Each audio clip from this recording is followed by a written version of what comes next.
The fact that the Fed is trying to deal with an inflation explosion at the same time, which might generate an economic turning, that's just bad luck and bad timing.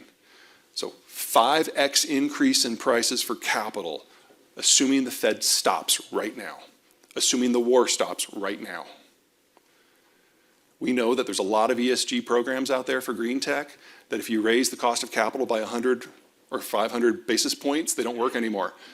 Start thinking of 1,000 basis points. We're going to be there in less than 2 years.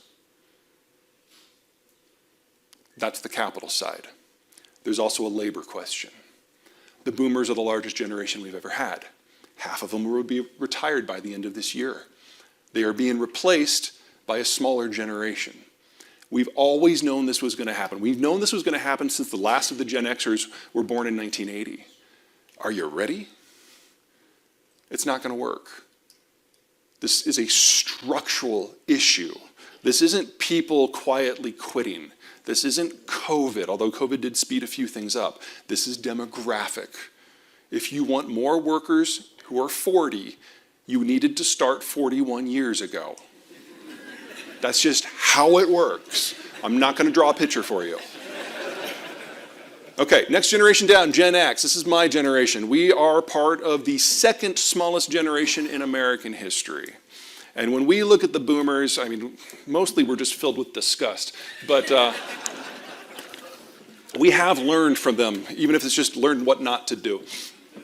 When the boomers entered the market back in the 80s, there were so many of them that they pushed down the cost of labor because they outcompeted each other for wages. That forced most families to put a second worker into the workforce. 2-income families. That generated the pressure that gave the boomers the highest divorce rate in history. Gen X looks at that and is like, wow, we're not doing that. For us, our families and our time are at least as important as our money. So we are far more likely to be single-income households, and we have a much higher marriage preservation rate than the boomers as a result. There are downsides to that. When you've got 800 gajillion boomers and like 112 Xers, and the Xers are the low men on the totem pole, you get the lowest wage increases in American history. Until now. Because now all the boomers are going away. And even if all Xers wanted to work, and we do not, there would never be enough of us to fill all those shoes. So we are now seeing the highest increases in compensation in American history. And it's going to run for at least another 10 years. So for us, we are finally having our day. The rest of you know this is labor inflation, and you can suck it. Zoomers, new kids on the block, born since 2000. They are the youngest generation. They are also the smallest generation. And they are not millennials. Now, millennials have a number of characteristics that are accurate and backed up by the data. Collegiate, cooperative, work well in groups, touchy-feely management skills, their forte, absolutely, strongly supported by the data. That's not the Zoomers. See, the millennials were raised by the boomers. They were told they were special. Whatever. Zoomers were raised by Gen X. We never told them they were special. We told them they were behind, that they could never trust anyone, that Social Security and Medicare and Medicaid weren't going to be there for us, so of course they're not going to be there for you. You're on your own. You trust no one. You have to be better. Not better than the millennials. That's easy. No. Better than everyone. They're overachievers, but they're loners, and they have the highest suicide rate in American history. It's probably because we told them that when they turn 17 and a half, they have to get the hell out of our house.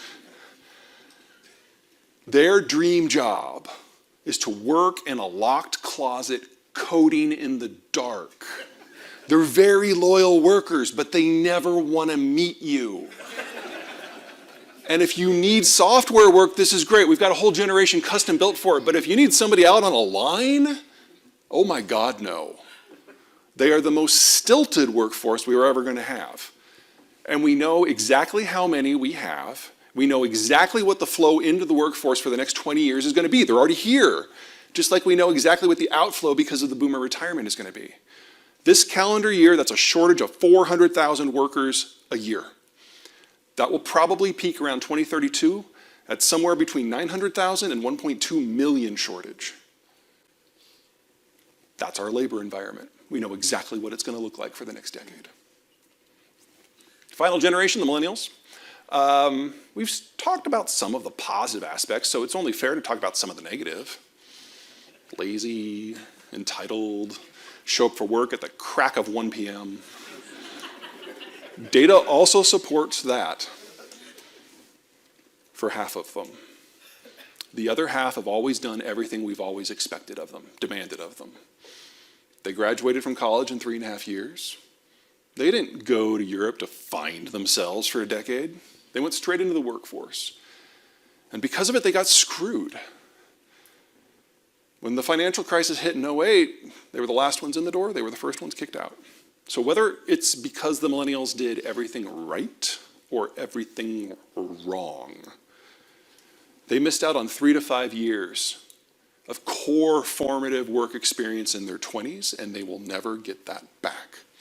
They are the least skilled worker demographic we have ever had for their age group, and they will be until the day they retire. The hope for the labor market to get back to where we were in 2019 still lies with millennials. Indirectly, it lies with their kids. A large generation generates a large generation.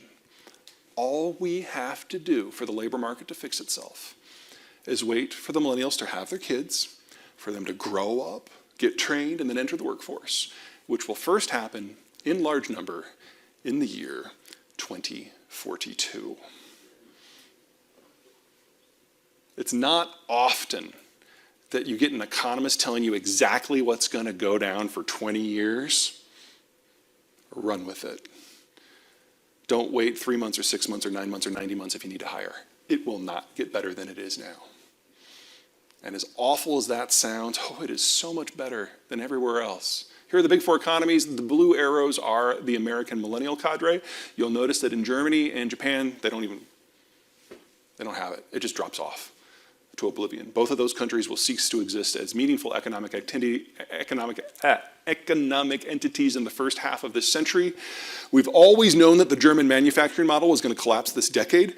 The energy issue is just bringing the date forward. If you need German equipment, buy it now, but don't count it on actually arriving. They probably don't have enough time left for that.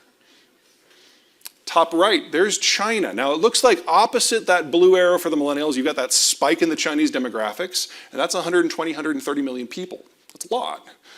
Or is it? Now this was already the world's fastest aging workforce before COVID.